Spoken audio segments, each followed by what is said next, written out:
자, 잘 쉬고 오셨습니까? 첫 시간에는 우리가 아드레날린성 수용체를 활성화시키는 아드레너직 아고니스트에 대해서 봤고, 이제 이어서 아드레너직 안타고니스트에 대해서 보도록 하겠습니다. 아드레너직 안타고니스트는 크게 알파 블로커와 베타 블로커로 이렇게 크게 나눌 수가 있고, 알파 블로커는 다시 알파 1, 2를 비특이적으로 블로킹을 하는 녀석들, 그리고 셀렉티브, 알파 1을 선택적으로 차단하는 약물, 알파 2를 선택적으로 차단하는 약물, 이렇게 나눌 수가 있습니다. 베타 블로커 같은 경우는 베타 1, 2, 3로 나누기보다는 베타 1을 주로 차단하는 용도로 사용을 하고, 베타 2, 3는 차단해서 의학적으로 이득을 볼 수 있는 경우가 거의 없기 때문에 베타 블로커는 주로 베타 1을 차단하는 것을 목표로 사용하는 약물들입니다. 그래서 이제 그 부작용 같은 것들을 줄여나가는 순서대로 first generation, second generation, third generation 이렇게 1, 2, 3, 4, 1, 2, 3 세대로 나눠서 구분을 하고 있고 3세대 같은 경우는 또 여기서 non-selective와 selective로 일부 나눠서 구분을 할 수가 있습니다. 그러면 우선 알파 블로커, 비선택적인 것과 알파 1, 알파 2를 각각 블로킹을 하는 약물들에 대해서 한번 살펴보겠습니다. 알파 블로커, 첫 번째로 non-selective, 그러면 알파 1, 2를 모두 다 차단을 하는 그런 약물이겠죠. 거기에 해당하는 약물은 펜토라민, 그리고 페녹시벤자민 이렇게 두 가지 약물이 있습니다. 약간 구분을 하자면 펜토라민 같은 경우 리버시블하다. 얘가 알파 수용체에 이렇게 붙어서 자리를 차지해서 다른 내인성 라이간드, 에피네프린, 노르에피네프린 이런 애들이 못 붙게 막는 역할을 하고 있는데 붙었다 떨어졌다 할 수 있는 그런 녀석입니다. 그리고 페녹시벤자민 같은 경우는 irreversible해요. 그래서 여기에 딱 붙어서 안 떨어지는 그런 특징을 가지고 있는 약물입니다. 그래서 알파 1, 알파 2를 모두 다 이렇게 싹 차단을 해야 되는 의학적인 상황이 뭐가 있을까? 그래서 보면 피오크로모사이토마라는 암이 있습니다. 크롬 세포 친화종이라고 부르는데 이건 부신 수질에 있는 그 크로마틴 셀들이 있었죠. 그 셀에 암이 생긴 거여서 그 셀들이 많이 생깁니다. 그러면 그 셀이 원래 하던 것이 에피네프린과 노르에피네프린을 분비하는 일이었죠. 근데 암이 되어서 막 증식을 하면 에피네프린, 노르에피네프린이 몸에 계속 막 분비가 됩니다. 그러면 혈압이 막 올라가고 문제가 생기겠죠. 그래서 그럴 때 그걸 차단하는 치료제로 펜토라민, 페녹시벤자민 이런 것들을 사용을 할 수가 있습니다. 그런데 이제 부작용이 있는데 알파2 리셉터도 모두 차단해서 피드백 이니비션이 안 일어납니다. 그래서 반사적으로 반동으로 노르에피네프린이 많이 분비되어 가지고 타키칼디아, 아리드미아 이건 이제 베타 쪽에 적용되는 일들이기 때문에 이것까지 차단이 안 되기 때문에 부작용으로 노르에피네프린이 리바운드로 많이 나와서 타키칼디아, 아리드미아를 일으킬 수가 있습니다. 다음으로 알파 1 선택적으로 블로킹을 하는 약물입니다. 크게 두 가지인데 하나는 하이퍼텐션, 고혈압 치료제고 하나는 benign prostate hyperplasia를 치료하는 두 가지로 나눌 수가 있습니다. 알파 1 블로커들은 프라조신, 독사조신, 테라조신 이런 녀석들이고 삼술로신, 발프조신, 실로도신 이렇게 나뉘게 되는데 하이퍼텐션을 치료하는 약물들로는 얘네들이 이용이 되고 얘네들은 주로 vascular smooth muscle contraction 쪽을 주로 차단하는 역할을 하고 이 BPH, benign prostate hyperplasia에 사용할 수 있는 약물들은 요도에 있는 조임근 그리고 프로스테이트 쪽에 있는 평활근들의 컨트랙션을 차단하는 그런 역할을 하고 있습니다. 그래서 이쪽 BPH 치료로 사용되는 녀석들은 알파 1 중에서도 알파 1A의 선택적인 녀석들을 이런 용도로 BPH 치료제로 따로 사용을 하고 있습니다. 그 다음은 알파 2 혈관만 차단하는 차단제입니다. 이런 경우는 요힌빈이라는 약물인데 얘는 사실 임상적으로 그렇게 사용되지는 않습니다. 실험실에서나 아니면 동물 수약적으로 이용이 되고 있습니다. 그래도 이제 분류상으로는 알파1을 선택적으로 차단하는 조신조신한 친구들이 있고, 걔 말고 알파2를 차단하는 실제로 잘 사용되지 않지만 요힌빈이라는 약물이 있다. 이렇게 알아두시면 되겠습니다. 그러면 이 알파 쪽을 블러킹을 하는 약물들의 부작용을 생각을 해보면 공통적인 부작용으로 orthostatic hypotension, 기립성 저혈압. 원래 우리가 이렇게 앉아있다가 딱 일어날 때 순간적으로 혈관들이 딱 조여지면서 혈압을 유지해줘야 뇌로도 혈액 공급이 원활하게 잘 일어납니다. 그래서 이게 반사적으로 굉장히 빠르게 일어나야 되는데 알파1 수용체들을 특히 이제 블러킹을 하게 되면 혈관의 수축에 문제가 생기겠죠. 그래서 이렇게 기립성 저혈압 쪽 부작용이 생길 수가 있습니다. 또 뇌 안에 있는 혈관들이 이완이 되어버리게 되면 원래 수축하는 역할을 하는데 그걸 차단하기 때문에 이완이 되겠죠. 그렇게 하면 두통이 생길 수가 있습니다. 또 코 쪽에서도 코 쪽에 있는 혈관에 있는 평혈근들이 원래 이렇게 잘 조여지고 있어야 되는데 그걸 블러킹을 하면 반대로 이완이 돼버리겠죠. 그러면 네이설 컨제스천, 코막힘이 생길 수가 있습니다. 알파 블로커 쪽들은 이렇게 공통적인 부작용들을 가지고 있습니다. 베타 블로커입니다. 베타 블로커는 전반적으로는 하이퍼텐션, 고혈압 치료, 또 heart failure, myocardial infarction, angina, cardiac arrhythmia 이런 식으로 심장 쪽의 문제의 약물로 치료제로 사용을 할 수가 있고, 또 글라우코마, 녹내장, 그리고 편두통 치료에 사용을 할 수가 있습니다. 내용을 보면 우선 베타1 쪽은 심장에 있는 거라고 그랬죠. 그래서 그쪽을 차단을 하면 심장이 힘차고 빠르게 뛰는 것이 좀 차분해지니까 혈압이 떨어질 것입니다. 그래서 고혈압 치료제로 사용을 할 수 있고, 이쪽 heart failure, myocardial infarction, angina 이런 쪽은 보면 이제 심장에 이제 문제가 생겨가지고 heart failure 같은 경우는 제대로 짜주지 못하는 그런 상황이고, myocardial infarction이나 angina 같은 경우는 얘가 혈액 공급이 원활하게 되어서 산소를 충분히 공급받을 수가 있어야 되는데 거기에 문제가 생긴 그런 상황입니다. 그렇기 때문에 heart failure 같은 경우는 심장이 힘차고 강하게 뛰면 빨리 지칩니다. 그래서 얘가 살살 오랫동안 장기적으로 치료를 하는데 빨리 지치지 않도록 하는데 치료제로 이제 heart failure의 베타 블로커를 사용을 할 수가 있고, 마이오카르디얼 인파크션이나 엔자이나 같은 경우는 얘가 혈액 공급, 즉 산소 공급이 원활하지 못한 상황인데 그때 좀 살살 뛰게 해서 산소 요구량을 줄여서 이제 데미지를 줄이는 그런 식으로 치료적으로 사용이 됩니다. 카르디악 아리트미아, 부정맥 같은 경우에는 심장이 이제 지나치게 빨리 뛰게 되면 아리트미아가 더 악화가 될 수가 있거든요. 그래서 천천히 살살 뛰도록 해주는데 베타 블로커를 사용을 할 수가 있습니다. 그리고 글라우코마 녹내장 같은 경우에는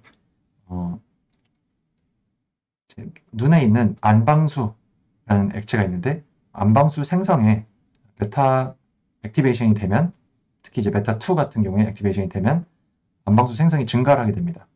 그 말은 베타 블로커를 사용을 하면 글라우코마를 완화시킬 수가 있겠죠. 안방수를 덜 생산해서 안압을 떨어뜨릴 수 있는 그런 효과가 있습니다. 또 마이그레인 프로필락시스도 사용을 할 수 있는데 베타2 같은 경우에는 평활근을 이완시키는 그런 역할을 한다고 그랬죠. 그런데 특히 뇌 쪽에서 혈관의 평활근이 이완이 돼버리면 이렇게 혈관이 팽창하면서 주변에 압력이 가해지면서 두통을 일으킬 수가 있습니다.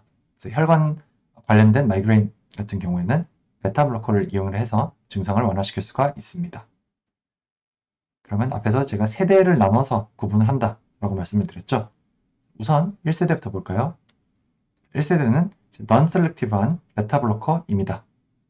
여기에 해당하는 것은 프로프라놀롤, 핀돌롤, 나돌롤, 소탈롤, 티몰롤 이런 것들이 있는데 이렇게 이름이 막 많이 나오면 이걸 일일이 다 외우긴 어렵고 이제 그 중에서 약물들 하나하나에 좀 캐릭터를 부여해서 특징적인 것들을 하나씩 이렇게 익혀나가면 나중에 시간이 지나면 하나하나가 이제 구분이 되기 시작하실 겁니다. 그래서 우선 첫 번째, 프로파놀롤은 아주 대표적인 넌셀렉티브한 베타블로커입니다. 그리고 특징적으로 얘는 라이포필리시티가 높아요. 그 말은 여러 가지 막들을 잘 투과한다는 말이죠. 그래서 뇌로 잘 갑니다. 그래서 뇌 쪽에 작용을 하는 용도로 사용을 할 수가 있어요. 앞에서 말했던 편두통 쪽 치료제로 예방적 치료제로 사용을 할 수가 있고 또 스테이지 프라이트, 무대 공포증이라고 해서 우리가 막 긴장하면 실수하고 손 떨리고 이러는 거 있죠. 그런 증상을 완화시켜주는 용도로 사용을 할 수가 있습니다. 그래서 아마 실기시험 보기 전에 프로파놀롤 반 태블릿을 먹고 들어갔다 이런 이야기 선배들에게 들을 수 있을 거예요. 그런 식으로 의학적으로 사용이 되고 있습니다. 또 이 중에서 티몰롤 같은 경우에는 아이드랍으로 사용을 하고 있습니다. 안약으로 사용을 하고 있어요. 그래서 이렇게 눈에 떨어뜨리면 인트라오큘러 프레셔를 안방수 생성을 낮춰가지고 안압을 떨어뜨려서 녹내장 치료제로 사용을 할 수가 있습니다. 그런데 우리가 주로 효과를 보는 건 이제 베타1 쪽을 차단해서 효과를 보는데 베타2도 차단을 너무 많이 시키게 되면 원래 베타2를 자극을 하면 브론코 다일레이션이 일어나서 공기가 잘 통할 수 있게 해준다고 그랬죠. 기관지 확장을 일으켜준다고 그랬습니다. 근데 기관지 확장이 일어나는 것을 차단하게 되면 거꾸로 브론코 컨스트릭션이 생길 수가 있겠죠. 정상적인 사람들은 큰 상관이 없는데 이제 문제는 COPD나 아즈마 같은 기관지 쪽에 문제가 있는 환자들에서는 이런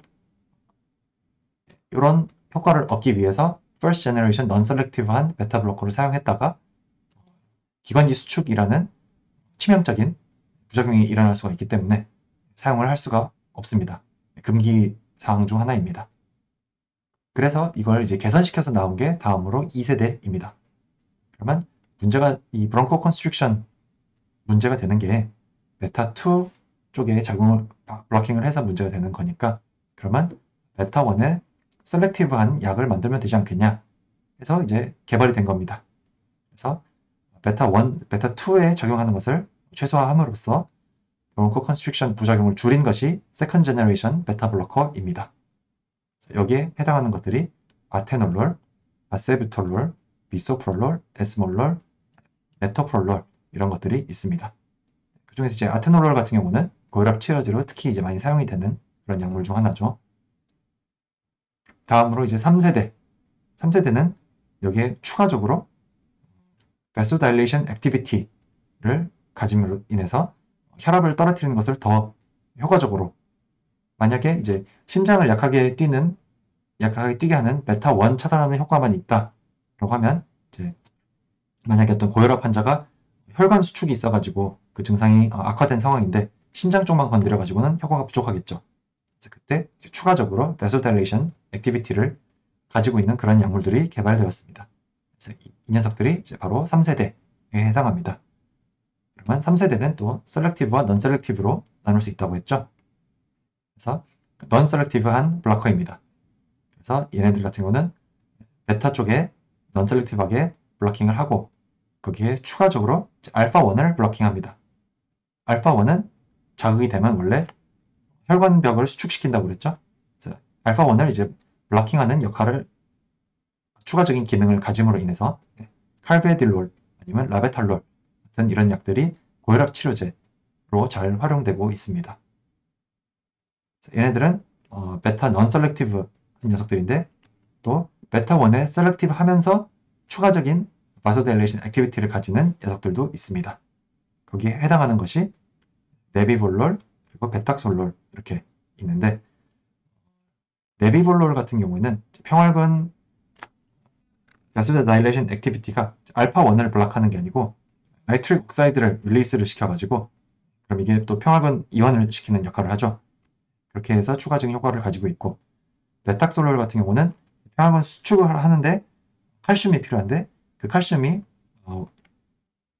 블로킹을 해서 칼슘 채널을 블로킹을 해서 혈관이 수축할 수 없도록 만들어서 혈관 이완 효과를 가지고 있는 그런 약물입니다. 또 메탁솔롤 같은 경우는 또 눈 쪽에서 안방수 생성을 억제해서 안압을 떨어뜨리는 효과가 또 강한 편이어가지고 얘 같은 경우도 앞에 티몰롤과 함께 글라우코마 치료, 녹내장 치료하는 용도로 이제 안약 형태로 사용이 되고 있습니다. 또 이제 베타 블로커의 경우에 또 한 가지 확인을 해야 될 게 있는데요. 핀돌롤과 아세부톨롤. 그래서는 핀돌롤과 아세부톨롤. 네. 이 녀석들은 partial 액티비티를 가지고 있는 녀석들입니다. 블러킹을 완전히 차단을 하는 것이 아니고 얘 자체가 들어갔을 때 약간의 액티베이션이 일어났는데, 그런데 다른 아고니스트나 아니면 에피네프린, 노레피네프린 이런 애들에 비해서는 그 액티베이션 시키는 효과가 굉장히 작기 때문에 에피네프린이 원래 붙어야 되는데 핀돌롤 같은 게 자리를 차지하고 있으면 얘가 못 붙기 때문에 마치 안타고니스트처럼 작용을 하겠죠. 그런데 아무것도 없는 상황에서는 핀돌롤이 들어와서 약한 효과를 나타내면 마치 아고니스트와 같은 효과를 나타낼 수가 있겠죠. 그래서 이렇게 듀얼 액션을 가지고 있는 게 특징입니다. 이 핀돌롤, 아세비톨롤 같은 녀석들은 partial agonist에 해당합니다. 그러면 partial agonist들이 우리 몸에서 어떻게 작용을 하는가를 이해하기 위해서는 이 양력학적인 내용을 조금은 다뤄야 되는데요. 봅시다. 항상 처음 보는 그래프를 보면 X축과 Y축을 잘 살펴봐야 됩니다. 그래서 보면 X축은 partial agonist의 농도구나. 그리고 로그 스케일로 되어 있네. 그리고 이 Y축은 percentage of maximal binding, 리셉터의 몇 퍼센트의 바인딩을 하고 있는가입니다. 이 상황은 뭐냐면 우리 몸에 풀 아고니스트가 이미 충분히 많이 있어요. 그리고 파셜 아고니스트는 이제 없어요. 그 상황에서 파셜 아고니스트의 양을 조금씩 늘려나가는 그런 상황을 상상하시면 됩니다. 그러면 처음에는 모든 리셉터에 풀 아고니스트가 100% 바인딩을 하고 있습니다. 그 상황에서 파셜 아고니스트를 조금씩 늘려나가면 파셜 아고니스트가 점점점 그 자리를 경쟁적으로 얘가 붙었다 떨어졌다 하는데 파셜 아고니스트가 많이 들어있으면 풀 아고니스트가 떨어진 그 순간 얘가 와서 붙어가지고 자리를 또 차지하겠죠.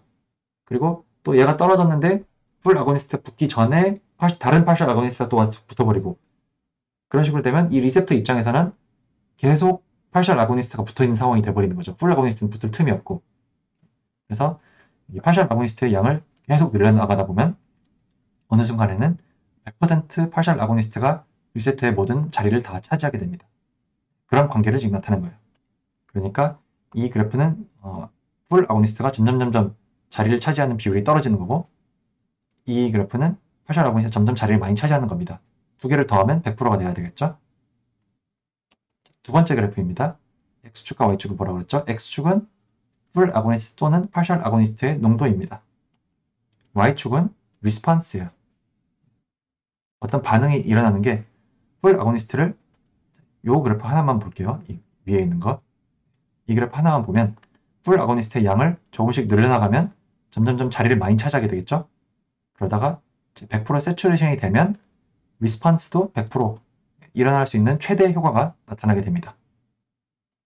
반면에 파셜 아고니스트는 예를 들어서 이렇게 리셉터가 있는데 파셜 아고니스트가 붙으면 얘가 이제 뭔가 이렇게 액티베이션이 돼서 신호를 전달을 한다고 그랬죠. 근데 이 액티베이션이 되는 비율이 40% 정도만 액티베이션이 되는 거예요. 60%는 인액티브한 상태로 있어요.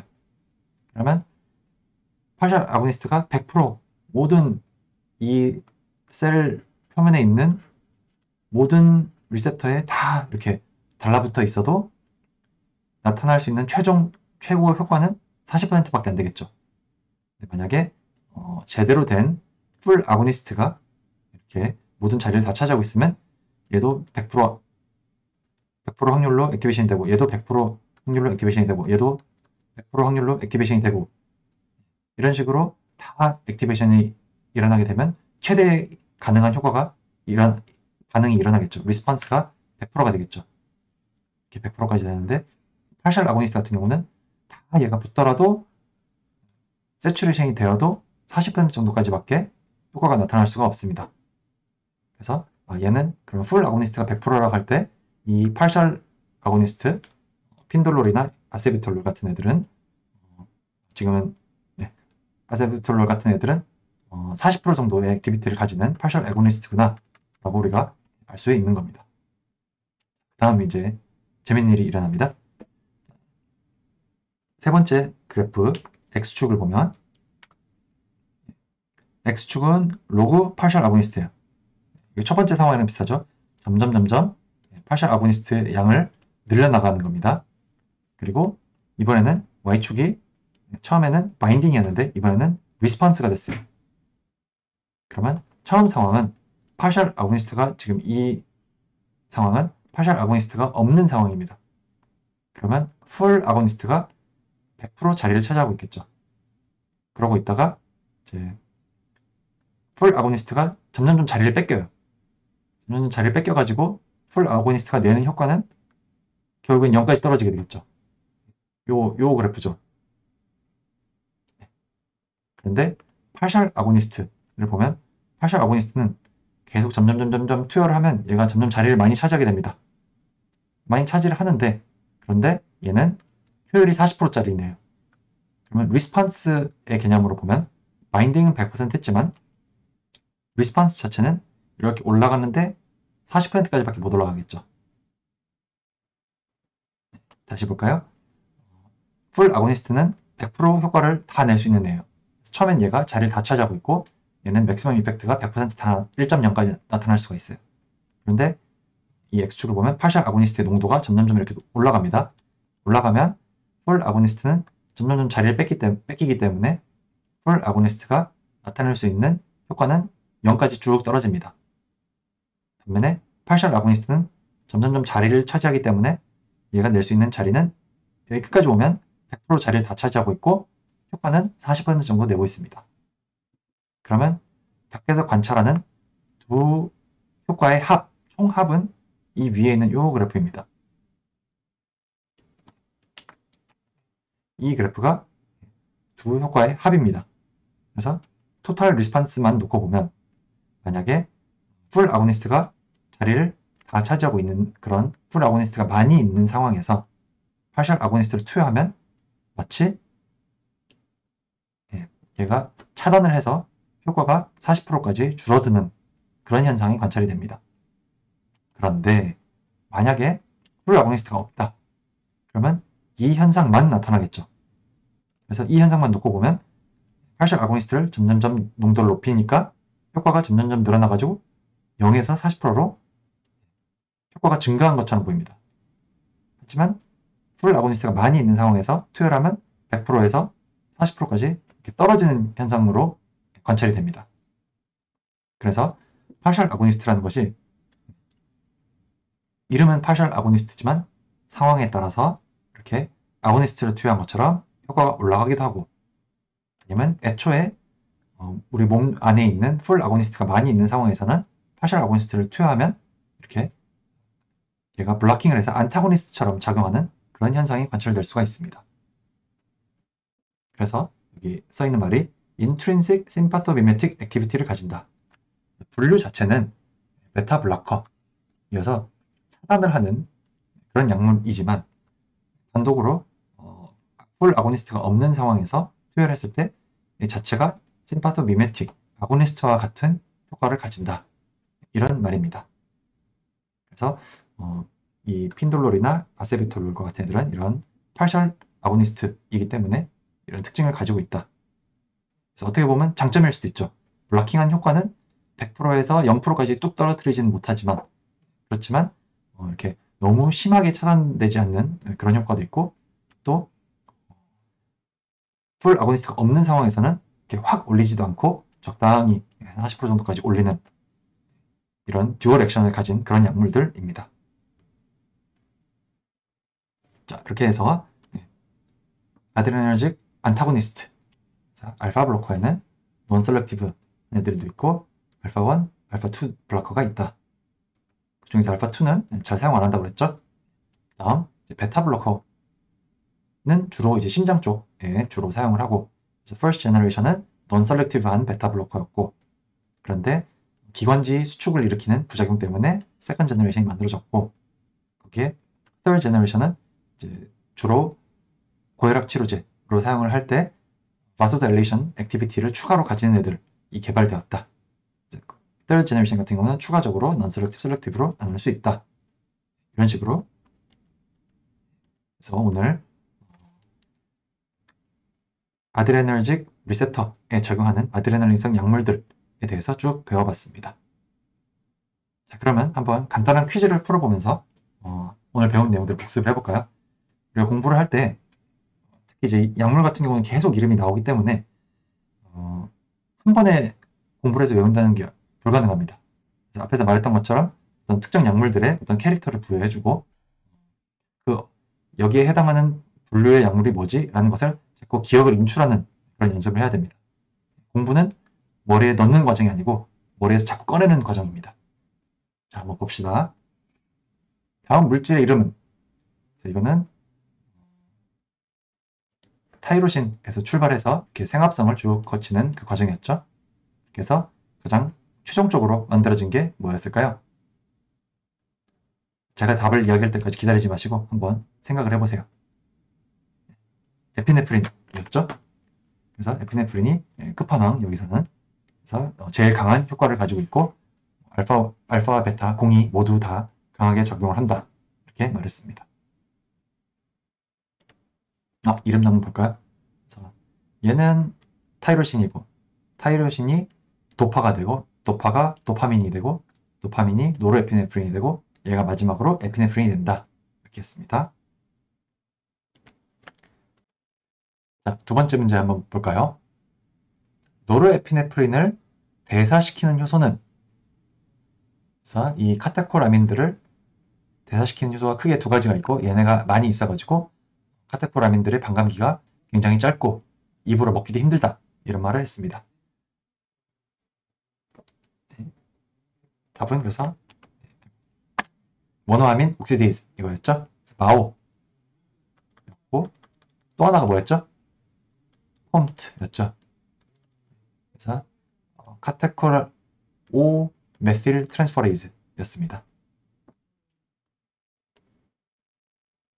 그리고 타이로신 하이드록실레이즈는 타이로신을 도파로 바꿔내고 도파 디팔복실레이즈는 도파가 도파민 만들어내고 PNMT 페닐에타노라민 N 메틸 트랜스퍼레이즈 얘는 노르에피네프린을 에피네프린으로 만들어주는 녀석이었죠. 자, 세 번째 문제. 카테콜아민이 아닌 것은, 이건 좀 쉽죠? 도파민이 노르에피네프린이 되고 노르에피네프린이 에피네프린이 되고, 그럼 답은 페녹시벤자민이겠네요. 페녹시벤자민 이렇게 생겼습니다. 카테콜아민은 여기 이렇게 OH가 달려있고 그리고 아민이 있긴 하네요. 이런 식으로 돼 있어야 되는데 카테콜아민은 아니죠. 그럼 페녹시벤자민이 혹시 어디서 나왔었죠? 기억나시나요? 네, 알파 블로커 중에서, 그렇죠? 페녹시벤자민 알파 블로커 중에서 non-selective한 irreversible 블로커였습니다. 어디에 사용한다고 그랬죠? 피오크롬사이토마 치료에 사용을 한다. 알파 블로커의 부작용이 뭐였죠? 기립성 저혈압, 두통, 또 코막힘 이런 것들이 있다고 했습니다.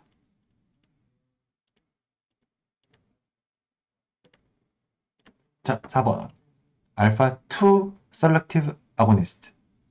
알파2 selective agonist. 그래서 한번 풀어보시죠. 알파1은 혈관 쪽에 작용하는 거였고 알파2는 오토리셉터라고 했었죠.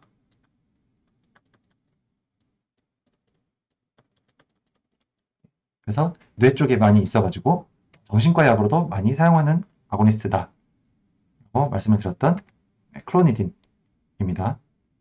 그래서 페니레프린 같은 경우는 알파1 아고니스트였고 도부타민과 같은 경우는 베타1 아고니스트였죠. 그리고 살뷰타몰은 베타2 아고니스트 그래서 얘는 심장 쪽에 쓰는 약이고 얘는 기관지 쪽에 쓰는 약이다. 5번 문제 Selective Alpha 1 Blocker에 해당하는 것은 알파 1 블로커 뭐였죠? 네, 탐술로신 그래서 조신조신한 그 친구들이 있었죠. 페녹시벤자민 같은 경우는 non-selective한 알파 블로커에 해당한다고 했고 그 다음에 조신조신한 친구들 중 한 명인 탐술로신이 있고 요힌빈 같은 경우는 잘 사용하진 않지만 이제 분류상 알파 2 블로커에 해당한다 라고 했고 프로파놀롤과 같은 경우는 베타, non-selective한 베타 블로커인데 얘는 막을 잘 투과하기 때문에 뇌로도 가기 때문에 정신과 약으로 사용할 수 있다라고 했었죠. 그래서 알파 1 블로커 같은 경우는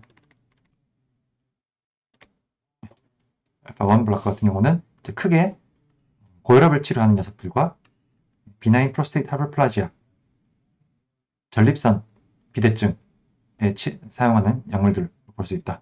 그래서 고혈압 치료제는 프라조신, 독사조신, 테라조신이고 전립선 비대증에 사용하는 것은 탐술로신, 알프조신, 실로도신에 해당한다. 그래서 이렇게 선택적으로 전립선 쪽에 사용할 수 있는 이유는 알파 1A 셀렉티브한 녀석들이기 때문이다 라고 했습니다.